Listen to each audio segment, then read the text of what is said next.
Yo, what's up guys? Another knife, another day. We have our second Bally song on the channel, which is actually my first Bally song that I ever got. This is the Benchmade 32. I should have gone and grabbed another Bally for comparison in size. This thing is tiny. It barely has a 3-inch blade. I don't even think it's 3 inches.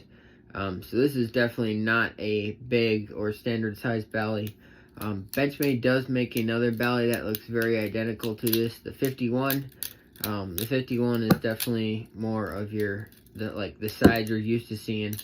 But this Bally is special to me because this was my 18th birthday present / graduation gift from finishing high school.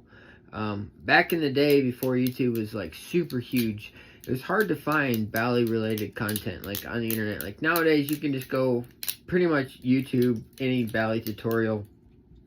But back when I started, back, I don't know, 2005, 2008, 2009, there wasn't any Bally content online. So the only Bally stuff people knew about was the Benchmade 4X series. And I told my parents I wanted a Benchmade 4X. Of course, you couldn't get one.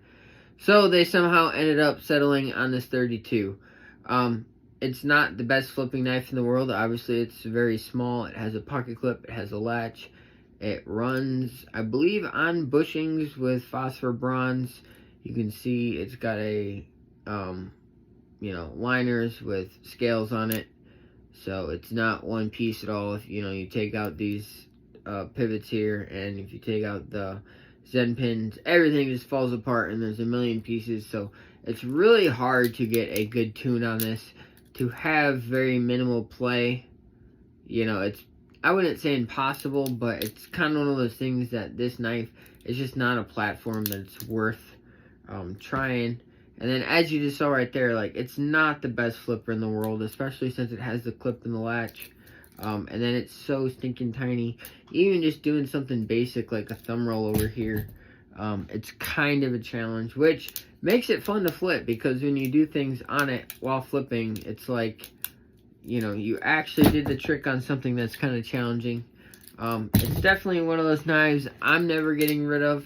D2 steel on the blade, which makes it not a chore to keep, but it's one of those things you definitely have to pay attention to. Mine does have a tad bit of patina. I remember I opened it once, had a bunch of rust on it, kind of freaked out a bit, but that's just one of those things, when you have a bunch of knives, you gotta also take care of all your knives. But yeah, one of these I'll never get rid of. Sentimental to me, the Benchmade 32. If you want a good EDC, check it out. Make sure you guys like, favorite, share, teach you guys, subscribe already.